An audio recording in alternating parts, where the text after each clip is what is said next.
오늘 말씀은 욥이 너무 고통스럽고 너무 힘들어서 지금 탄식하는 그 내용을 오늘 말씀에서 소개를 하고 있습니다.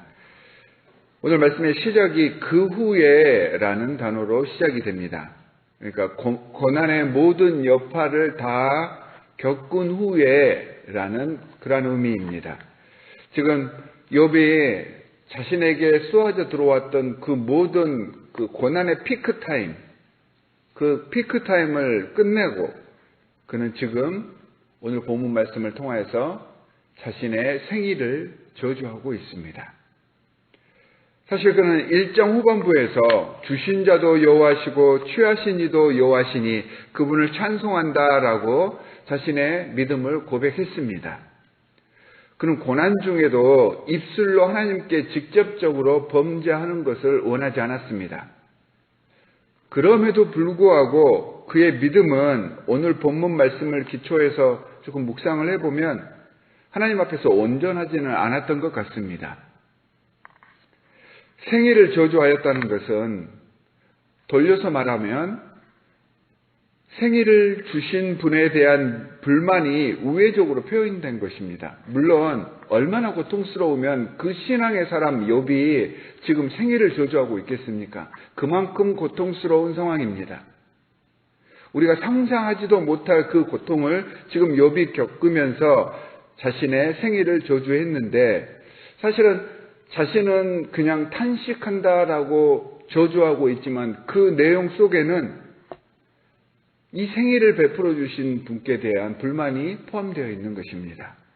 쉽게 이야기해 보면 누군가가 내게 아주 귀중한 선물을 줬는데 그 선물이 마음에 들지 않고 바라지 않는 것이었다고 욕하고 저주하는 것과 같습니다. 결국 선물에 화풀이를 하고 있지만 선물에 화풀이 한다는 것은 그 대상이 선물을 준 사람이죠. 겉으로 보면 하나님께 성실한 사람인 듯 보이지만 조금 더 깊이 들여다보면 하나님에 대한 오해가 있었던 사람입니다. 욥이 하나님을 일부러 저주하고 하나님에 대해서 불만하고 그런 사람은 아닙니다. 하지만 하나님에 대한 영의 세계에 대한 오해가 있었던 것입니다. 마지막에 하나님께서 욥의 입장을 욥기 제일 마지막에 가면 변호해 주시기는 하지만 그도 인간이기 때문에 분명히 완전하지는 않았다는 것을 오늘 본문에서 자기 스스로가 증명하고 있는 것입니다. 그래도 하나님께서 의인이라고 인정해 주셨던 욥이 자신의 생일까지 저주한 이유가 무엇일까 한번 생각을 해봤습니다. 물론 자기가 고통스러워서 생일을 저주했겠죠. 하지만 그것만은 아닌 것 같습니다. 성경에 오늘 본문과 비슷하게 생일을 저주한 선지자가 있습니다. 이제 뒷부분에 가면 예언서에 나오는 예레미야서에 이 생일을 저주한 내용이 거의 비슷하게 나옵니다. 예레미야는 자신이 당한 고생과 슬픔 때문에 그 생일을 저주했던 것이 아니었습니다. 충성을 다해서 하나님께서 자신에게 맡겨주신 선교 사명을 잘 감당하려고 노력하고 최선을 다했지만 결국 자신의 조국 이스라엘이 파멸하는 것을 자신의 눈으로 목격해야만 했습니다. 자신의 민족이 하나님의 심판 앞에 놓이자 그 모습을 보고 그는 차라리 태어나지 말았으면 좋았을 텐데 라고 한탄을 했습니다. 의인이었던 욥도 비슷한 심정이지 않았을까 저는 한번 생각을 해봤습니다.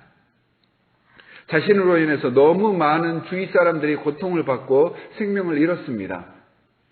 어찌되었건 자신 때문에 자녀들이 모두 죽었고 또한 자녀들과 함께 있었던 그 집안의 모든 사람들이 건물에 파묻혀 죽게 되었습니다.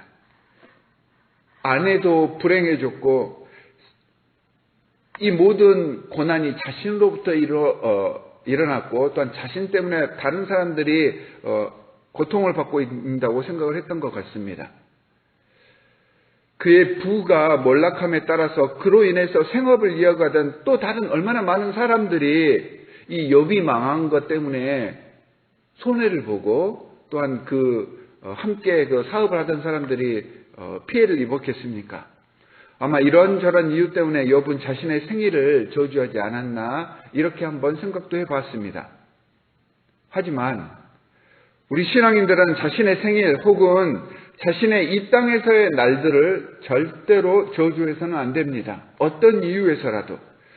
이 세상에 태어난 것 그 자체가 정말 잘한 것입니다. 특별히 이 세상 속에서 하나님의 백성으로 살아있다는 것은 그 자체가 축복입니다. 성경이 가르치는 것이 바로 그것입니다. 삶이 있고 생이 있기 때문에 생로병사와 같은 모든 고통과 감각을 느낄 수 있는 것입니다. 욥은 의인이었지만 지금 큰 실수를 하고 있습니다. 자기가 책임질 수 없는 것을 책임지려고 합니다. 종들이 죽고 자녀들이 죽고 어찌 되었건 자신 때문에 손해본 사람들이 생긴 것은 물론 사실이지만 이런 일들은 욥이 책임질 일이 아닙니다. 하나님의 영역입니다. 이 순간을 지혜롭게 하나님의 뜻대로 극복할 생각을 해야지 왜 혹은 이 모든 게 나 때문이야 이런 생각은 그 고난을 대처하는 것에 있어서 아무런 도움이 되지 않습니다. 또한 오늘 욥의 탄식들을 살펴보며 욥의 경직된 신앙을 느낄 수가 있습니다. 욥은 하나님께 대한 강한 신뢰와 믿음 또한 그분이 살아계심을 분명히 확신하고는 있었지만 하나님의 성품과 인격에 대해서는 조금 오해하고 있는 것 같습니다. 그는 자신의 삶 속에서 자신의 언행이나 자녀들의 언행에 매우 주의를 기울였던 사람이었습니다. 특히 하나님께 향한 생각과 언행에 주의했습니다. 물론 경배하는 대상에 대해서 공경의 마음을 갖고 경배하는 마음, 주의하는 마음을 갖는다는 것은 신앙인으로서 당연한 일입니다. 좋은 일입니다. 하지만 그는 하나님께서 축복을 베푸시는 분이시기도 하지만 또한 자신의 잘못에 대해서 저주하시는 분이다라고 인식하고 있는 것 같습니다. 그런 신앙을 가지고 있습니다. 잘못에 대해서 책임지게 하시는 분은 맞지만 하나님의 기본적인 성품은 저주하시는 분이 아닙니다. 사랑과 평강이 하나님을 대표하는 캐릭터입니다. 그 백성을 안식으로 이끌려고 하시는 분인데 욥의 하나님은 잘못을 용납하지 않는 분, 이런 하나님이 욥에게서 느껴집니다. 욥의 전체적인 내용 속에는 욥의 이런 신앙들이 자주 보입니다. 이제 앞으로 욥과 욥의 친구들의 대화를 보면 이런 내용들이 계속해서 이어집니다. 의인이라 칭해졌고 열심을 다해서 하나님께 충성하려 했던 욥이지만 그의 믿음에도 보충되고 연단되어야 할 부분이 있었던 것입니다. 오늘 본문 속에서 욥의 탄식과 생일의 저주는 자신의 노력이 헛되게 되었구나라는 허탈감도 포함되어 있습니다. 그 열심을 내서 하나님을 섬기고 예배를 드렸던 그 깊은 목적 속에는 하나님의 저주와 재앙을 피하기 위함이다라고 하는 숨은 동기가 있었던 것입니다. 이 말은 무슨 말이냐 하면 결국은 무의식 중에 그는 하나님보다 자신의 안위를 더 걱정하며 살았음을 이 탄식을 통해서 보여주고 있는 것입니다. 사랑하는 성도 여러분, 물론 욥처럼 하나님의 심판에서 멀어지기 위해서 애쓰는 삶도 필요합니다.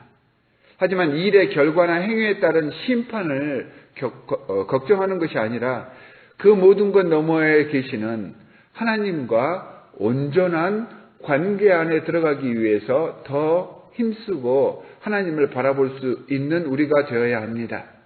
저주를 피하려는 그런 신앙이 아니라 그분의 신앙을 만나는 그 신앙이 되시기 바랍니다.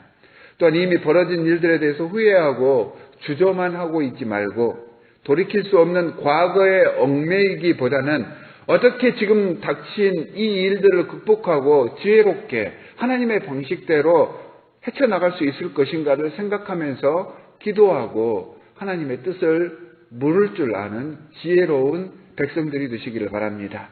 때로는 탄식할 일도 있겠지만 가능하면 그 탄식의 기간은 짧게 그리고 긍정적인 마음과 포기하지 않는 그 신앙을 길게 가져감으로써 주님께서 기뻐하시는 우리 삶의 순간들을 맞이해 가시는 우리 귀한 성도님들이 되시기를 주 예수 그리스도의 이름으로 간절히 축원합니다.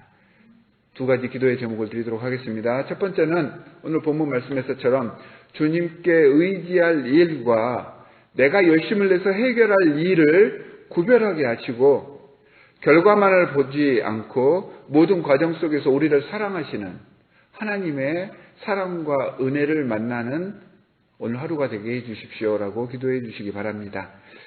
두 번째는 오늘은 우리 교회 교육자들을 위해서 기도해 주시기 바랍니다. 물론 이제 담임 목사님 청등을 위해서도 기도하지만 지금까지 우리 교회를 지키고 있었던 우리 교육자들의 이름을 하나씩 불러주시면서 기도해 주시고 주님의 은혜 가운데 주님의 성령 안에서 올바른 본이 될 수 있고 하나님의 귀한 말씀을 선포할 수 있게 해 주십시오라고 우리 교육자를 위해서 오늘은 기도해 주시기 바랍니다. 우리 함께 기도하도록 하겠습니다. 하나님 아버지 정말로 감사합니다. 말씀 가운데 삶의 지혜를 깨닫게 해 주셨습니다.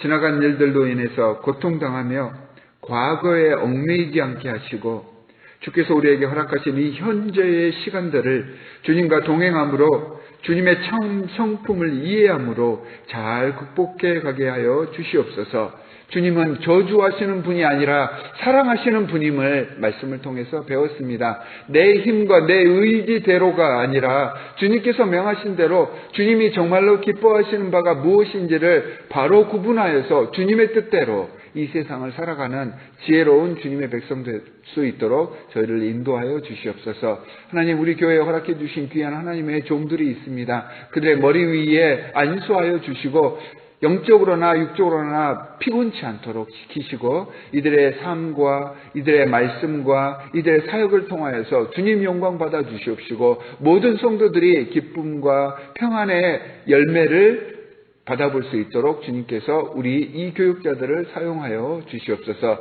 오늘 또 이렇게 새벽을 깨우는 주님의 귀한 백성들이 있습니다. 가장 첫 시간을 주님께 드립니다. 주님께 간절히 바라며 주님을 의지하고 나아가겠다는 그들의 열심이 이 성전에 모여서 주님께 기도하게 하였습니다. 그들을 지키시고 그들의 기도의 내용들이 하나도 땅에 떨어지지 않게 하여 주시사 삶 속에서 기도하는 삶, 말씀 있고 승리하는 삶 될 수 있도록 주님께서 복 내려 주시옵소서. 오늘 하루도 주님의 은혜 안에 주님 뜻대로만 살 것을 소원하며 우리를 권하신 주 예수 그리스도의 이름으로 기도합니다. 아멘.